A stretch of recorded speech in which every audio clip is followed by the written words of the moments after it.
Helmut Marko is done. Big names are announcing their Daytona drives and other top racing headlines that you don't want to miss. Welcome to This Week in Racing. But before Logan, Claudia, and I get you up to speed on those stories, let's first talk about Lando Norris taking Max Verstappen's car number.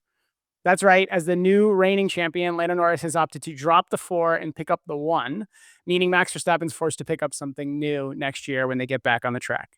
Yeah. I mean, I think it's very exciting. I mean, he's not just taking number 1, it's because he is number 1, which has been a huge topic of conversation this entire season and something that we've talked about nonstop. But honestly, very happy for Lando. I think none of us really thought that he actually was going to be able to secure it. I mean, I was thinking that Piastri had it in the bag for the longest time ever, and I think I was delulu going into Abu Dhabi thinking that Max was going to be able to get his 5th, but here we are. Lando is a maiden championship winner, which is awesome. Yeah, good for him. It's gonna be crazy to not see the 4. I feel like Ellen 4 is his brand for so long that I think it'll be, especially part of his logo and his merch line. It's just gonna be so bizarre to not see it on there.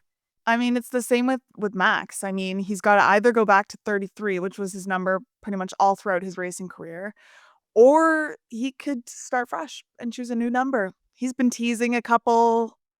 I I don't know. It's a big reminder that he's just a boy when he's saying that he wants to choose the number 69. Sorry, Greg. Or it's good for branding. I don't know if it is. Oh, he's got enough credit. Doesn't matter. He can make people laugh. Yeah. He's But not taking it. what did you guys think of the Abu Dhabi race? I had a couple things that I called out or was sitting to myself as I was watching, thinking about. So I want to hear what you thought. What stood out? Well, I was just gonna say I thought it was gonna be more interesting than it actually was. I think it was interesting because we're maybe something crazy is gonna happen and the order is gonna shift dramatically. But at the end of the day, with the top 3 starting top 3 and basically being top 3 the entire time, there wasn't much room for a surprise edge of your seat experience like I thought we were gonna get. But Yeah. It's crazy. Max dominated the whole race pretty much. Oscar was looking pretty strong and Lando still took it, which again was great. But yeah, those first couple of laps, I feel like I was really on the edge of my seat because that's when anything could happen. And Oscar had that huge pass on Lando, and it was kind of like a oh my God moment. And then they just decided to not switch positions ever again. The one part I thought about was when Lando came out of the pits and he was having to overtake the grid again, and he had Liam Lawson in his way, and then he had Yuki afterwards. And I was just thinking how this could have been the perfectly scripted F1 movie. Instead of DNFing and crashing out for your teammate, there was these assassins on track that could have taken him out, but it never happened. He just passed them one by one by one. It just didn't work. Did you guys see Kimmy apologize to Max in the media pen after? Because I mean, it wasn't his fault. We covered this last episode, but in Qatar, he obviously let Lando through because he went off track. And it was those points that lost Max the championship sort of thing. And so he went up to him in the media pen after and was just kind of like, I'm so sorry, man. And Max was like, don't worry. It's okay. But that would maybe haunt him. Who knows? yeah, I think he's traumatized. I think they showed his post-race radio with his engineer where he asked who won the championship, and then he repeatedly asked 2 times at least by how many points though. And I think his engineer was not excited to tell him by 2 points. That poor guy. Yeah. It is wild how that works out like that, though. I know. But it's not just him. It's the accumulation of every single race over the season. But it's easy to think about one moment where you could pinpoint where something didn't go to plan, I guess. But yeah, Max could have gotten 2 points at any other race. So it's not just his fault. I was kind of sad seeing Oscar hugging his family after the race and everything too. I mean, they all raced so hard. Any single one of those drivers deserved to win, and it was just a matter of who was going to take it at the end of the day. But seeing his group hug with his sisters and his mom was really oh, yeah, I felt bad for him. Did you guys hear the one part when David Coulthard in the middle of the race was saying that everyone was waiting for a Latifi-esque moment? Yeah, that was funny. No, I missed that. That's hilarious. I was like, good on you, man. Well, for something exciting, we wanted to kick off our first ever This Year in Racing Awards. And with Lando winning the World Drivers' Championship, he's up for an award. So head on over to the link at the bottom of the video, to our socials, to our newsletter. wherever, and vote on all of the awards for this year. And we'll come back next week and let you know who won each of the different categories. Well, before we move on, in January, we did a hot takes. We were kind of like making some predictions ahead of the season. And I think that we should definitely take a look back at those and see who was spot on and who was miles off the mark, because I think we were all a little bit wrong. So let's take a look. My hot take is that we're going to make an entire season without a single appendix coming out, and that Yuki's going to end up on the podium. My hot take is that Carlos Sainz is going to get a podium in a Williams. My hot take for the 2025 F1 season is that Oscar's going to win more races than Lando this year. Lando, I'm sorry, I love you, but I could just maybe see that happening. Well, we were all partially right or close. Claudia was spot on. I was just right. Yeah. Yeah, you were good, Claudia. I was kind of close-ish. Greg, Almost. We made it an entire season without an appendix out.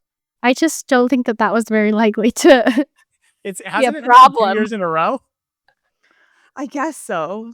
That's a pretty good hot take. We'll do some more, but let us know what your hot takes were for this season and if you were right or wrong. So as the season closes, there's been more drama out of Red Bull. Helmut Marko officially is leaving the team at the ripe age of 82 years old. I think he's been advising for 20 plus years, which is crazy. There's been quite a bit of controversy around his departure. I think he's saying that, it was just the right time to go, but it sounds like he also tried to do some driver signings without approval from Red Bull, which has caused some drama, including Arvid Lindblad and Alex Dunn. What do you guys think of this development? This feels a little bit like the Christian stuff, a little bit of it's not an if, it was more of a when he was going to be leaving. He's very controversial. Every single season, he has had some comments that have come out that have not been very kind towards other drivers, other members of different teams. And so it's just like, I don't know what they were really holding on to, because he's consistently put them in hot water. Yeah, maybe it was maybe the hope of one more championship, and he was the catalyst they needed to get Max over the line. But I mean, Max can do it himself. The question is going to be, what's Max going to do now that Helmut's gone? Because I know he was a big part of why he wanted to be at Red Bull, and what's going to go on there. But leave it to Mark Helmut to go out on the final race after doing a mic drop moment a week prior and getting death threats called on Kimi Antonelli. It's crazy way to go out. Helmut Marko's style of leaving and making a statement, I guess. I mean, listen, he's had a pretty iconic career, lots of great drivers under his belt, and I'm sure some great advice given to Red Bull on their future. But yeah, seemed like it was time for him to go. He's done nothing but stir the pot, I think, and cause major controversy, which arguably the sport does not need more of. Yeah. So what was the deal with the driver signing? So you had Arvid, and then you had Alex Dunn that he had signed under the radar? Basically, without prior approval or sign off, which is also pretty crazy. Technically, his role was an advisor. He was moving CEO, which is crazy. Yeah. It always seemed like Red Bull was going one way and he was just going the opposite direction. And then they had to be like, no, Helmut, this way. Yeah, I don't know. I hope he can, I don't know, enjoy life without the chaos of the F1 world. I'm sure, honestly, he's still going to be around. There's no way we're fully escaping this man. But yeah, honestly, I was surprised that this was formally announced. I kind of just thought he was going to be there until he wasn't. Last week, we asked you guys who was the most likely to win the World Drivers' Championship. Most people said Max Verstappen. That didn't work out. But this week, we want to hear from you guys who you think the most surprising person to leave the Red Bull team is. Is it Helmut Marko, Yuki Tsunoda, or Christian Horner? Let us know. And while you're there, make sure to subscribe for more content like this. All right. Well, before we get to our Daytona 24 story, let's run through a few honorable mention headlines in case you missed them. Number one, well, Lando took the last checkered. The cars didn't stop racing because postseason testing took place this week in Abu Dhabi. All 10 teams ran cars and tires that meant to simulate the 2026 S conditions. And we got to see a lot of younger faces getting time behind the wheel, which is really cool. The FIA presidential election will also take place next week with Mohammed bin Sulayem running unopposed for another term. But while he is going to get the position, there is a lawsuit that's in Parisian court that is scheduled for February to challenge that reign. And then an economics professor who testified in Deflategate, among other trials, has argued that NASCAR owes nearly $365 million in damages to 2311 and Front Row Motorsports for the league's monopolistic practices. If you're not following this trial, then we highly recommend you do so because it's getting really, really, really spicy, and there's still about a week or so to go. I mean, the end of F1 signals the start of other racing series. IMSA will be returning in January, which is super exciting with the 24 hours at Daytona. We went to this race last year and it was so much fun, mainly because there's so much crossover between different drivers from different series. Like we've got Kevin Magnussen racing with BMW again. Scott Dixon is going to be there. Alex Palou, the return of Logan Sargent. So I can't wait for this race. Who are you guys most excited to see? I'm excited to see Alex Palou like at Daytona. That's shocker, but I'm here for that. I know. I just think it'll be exciting to see how he does, especially coming off like a really dominant season in IndyCar, and obviously with all of these other incredible drivers from different series coming there. Like it's always fun to see, champions in different series really be put to the test, I think, in a different environment. Yeah, that's how I feel about K-Mag. Seeing him last year coming into the media center, there was an amazing line he had about this being real racing. F1 wasn't real racing. This is real racing. There are Formula 1 drivers and then there are racing drivers. I've always felt like, a racing driver. And just being able to see him go out, and actually they were really close at the end too. Like just watching that was super cool. Like as you said, the crossover appeal is awesome. And putting them in a different condition where they may not be as comfortable or as familiar than what they had been doing. I mean, he had been racing in F1 for a long, long time. And then here he's now in a different seat. He's got to fight for it. It's really cool.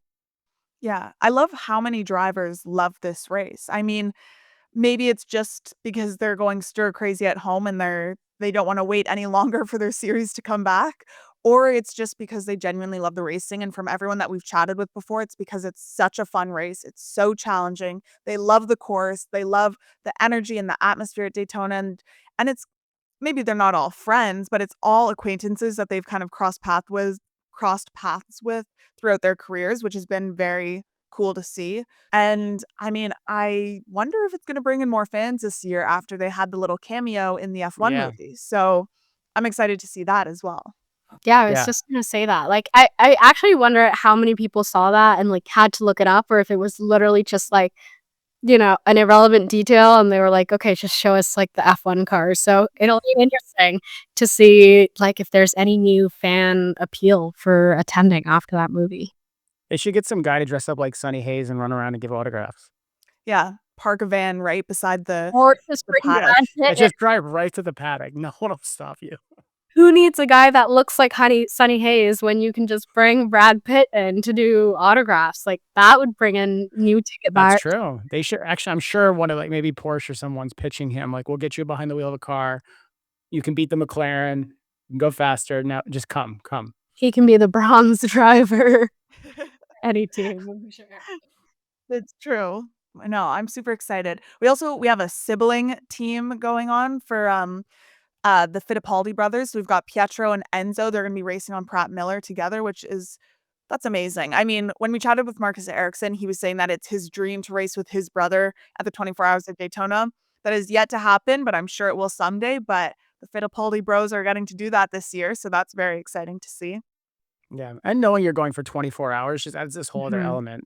It's so hard to explain in words the feeling that you get, especially that rush when the morning hits and it's like about to end, but things are now starting to fall apart. It's like watching Abu Dhabi, except things are actually starting to happen. Safety cars are actually coming back out.